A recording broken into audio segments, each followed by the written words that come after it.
Hey, it's Lori again. Ready for video number 2. We're gonna make a soup. I'm going to make it in the Instapot because my stove is broken.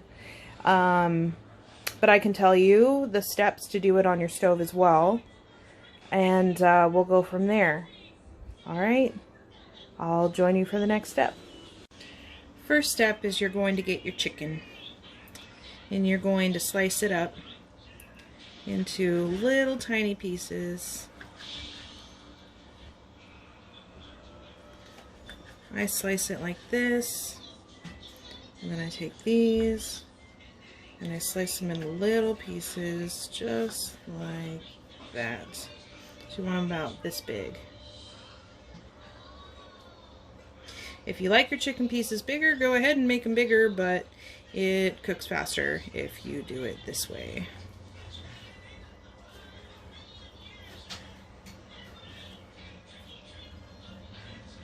Okay. Little pieces like that. I'll join you for the next step. Alright, so I have a family of 6, so I'll be doing 3 chicken breasts. And once they're all cut up into these nice little shapes, we just stick it all in the Instapot. Now we're going to be throwing everything in, but if you're doing it on the stove, you're going to want to melt the butter first, a whole stick of butter. And then throw in 3-4 cloves of garlic, or more if you're a real garlic person. I am a garlic person, so I would probably throw in about 6, which is what I'm going to be doing for this one. Alright, and I'll join you as soon as I finish cutting up all this chicken.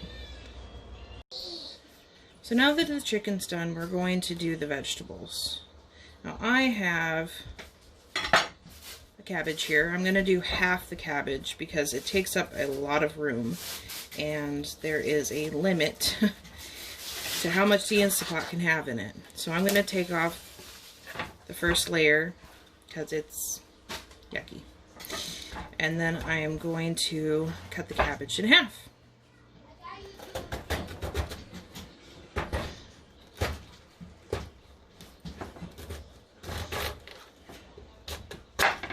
There we go. And then it'll be easier to get this part out. If you like that part, go ahead and leave it in, but I was always taught not to use it, so.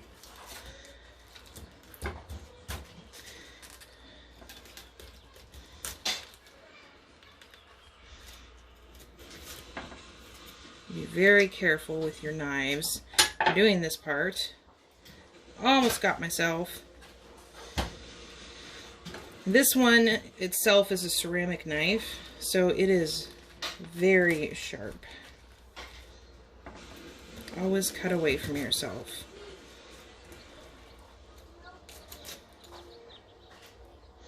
Okay, took care of the vein.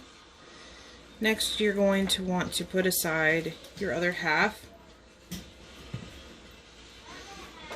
And then you're going to cut this one. I like cutting it this way because it makes nice even strands.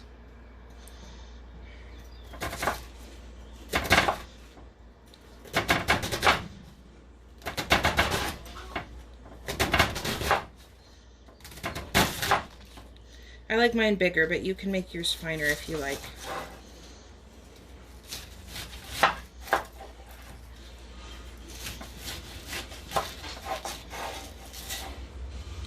And at the ends, if you want, you can take them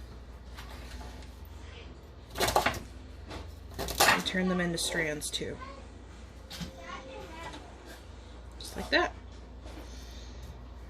And then just plop it all in the pot.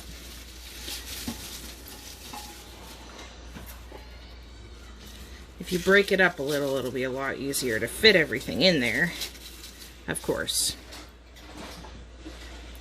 Now we're going to use my little knife for the rest of it. This one I only brought out for the cabbage. And then I'll be taking this red pepper, and you just cut around the top like that. And then you can just pop it out. We used to have a bunny that used to eat all those parts, but he died. So, I mean, if you're a composter, this is going to be a really good one to feed your composter. I take these bits out because they do not go well in soup. They just turn to mush.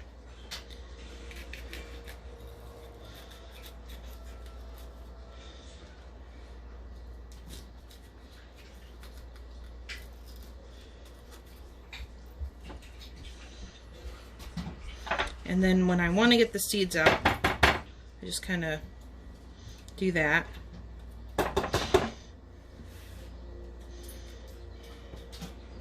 And that'll get the seeds out nice and easy. Now what I like to do is do fine strands like that. Do about half of it. And then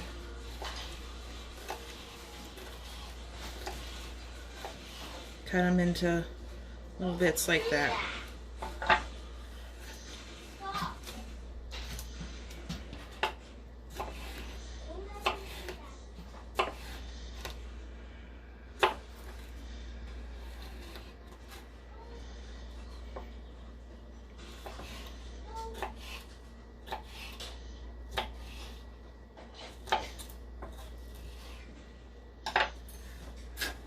Alright.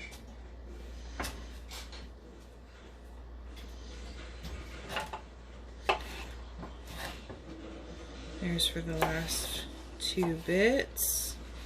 Halfway there.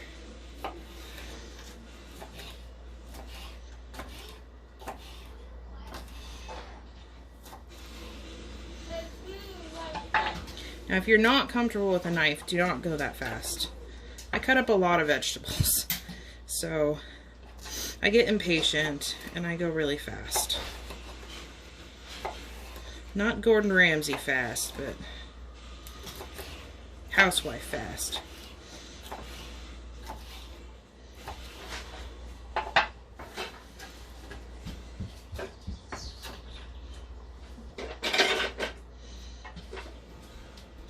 Now next we're going to be doing the zucchini. They're looking kind of sad right now.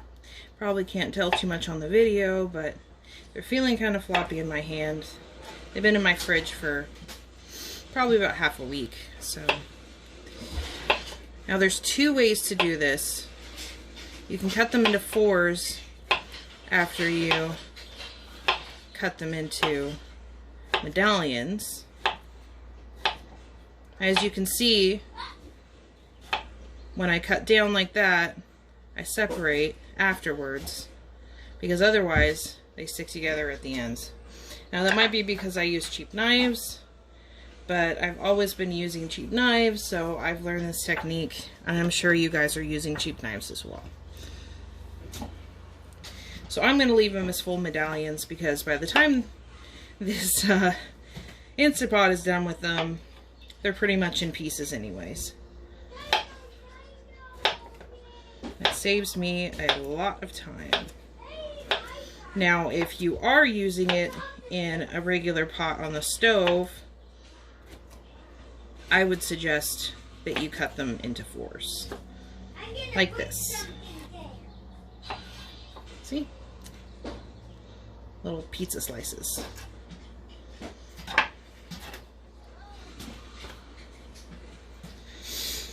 So next I'm going to be putting in some potatoes. Not too many. I got these little tiny potatoes. I actually got these from my neighbor. And I'm just going to be having these so that we can get the flavor in there. If you leave them whole, they're good, but they just don't soak it up like, you know, like they should. So just in half.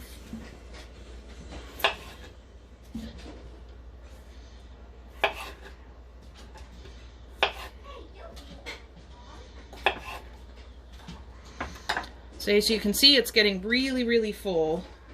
So I'm going to stop here with the fresh vegetables. And I don't have any more fresh vegetables. Surprise, surprise. Now I've got these cans that I'm going to add. I've got sweet corn, green beans, and pinto. And I'm going to be adding these as well. And then after that, what you won't be seeing is I'll be adding water up to the top line of all these vegetables. And I'll be adding 1 stick of butter. I'll be just sticking it on the top and then starting up my machine. And I'll probably have you join me for that part. So see you in a minute. One thing did occur to me. A lot of people like to drain these things before they put them in there, but I don't do that with soups because you need all of the flavor. So even with this sweet corn, I'm just going to dump the whole thing in there. Even the green beans, I know, but that juice also helps thicken it up a little. And the pinto beans.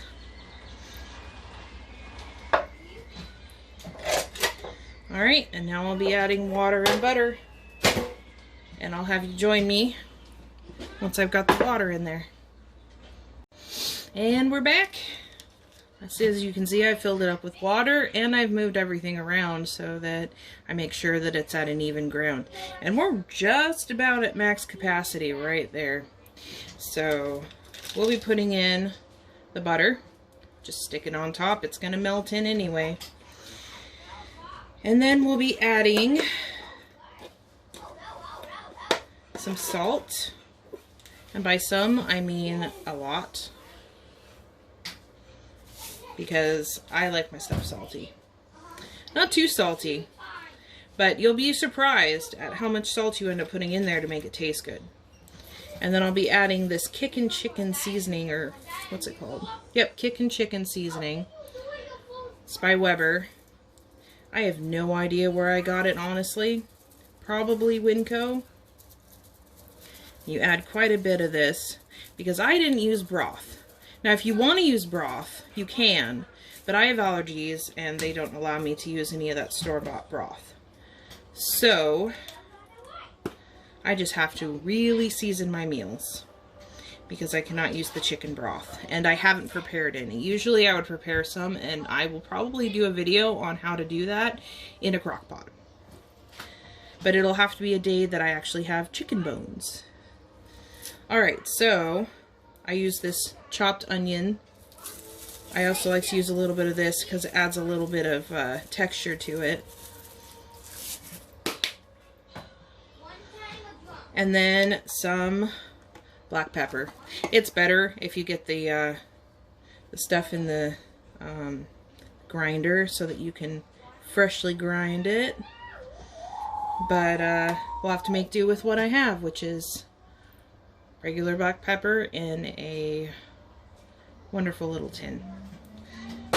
So that is all ready to go, and I will be showing you what setting I use on the Instapot, and then we wait about 40 minutes. So I will see you then. Alright, so we're over at my Instapot. I have, by the way, an 8-quart, the biggest one that I could find, and I will be using the meat stew button because I have a lot of hearty vegetables in there and I want them to cook right. Oh, yep. Don't forget your lid. It'll be about 35 minutes, but it always has a warm-up period. And make sure that you have it not on venting, because I keep forgetting to do that because I am new to Instapot. You'll get this on sign, and you're gonna want to push keep warm, because otherwise it just will warm up your soup and not pressure cook it. So I found that out the hard way last time I made this. So enjoy. I will show you what the ending product looks like, and I'll see you in 40 minutes. Alright, y'all, you're not gonna believe this, but I forgot the garlic. So, here's the garlic. I know these are large cloves. I don't know what happened, some freak of nature accident. But I'll be chopping them into big chunks. Like that.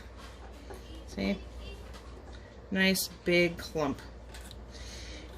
And I stopped my Instapot before it decided to start pressure cooking. So, we're safe.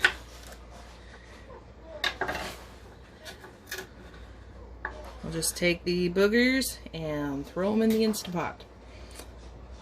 See you in 40 minutes. Here we are, guys. There we go. Beautiful. Alright, see you in the next video.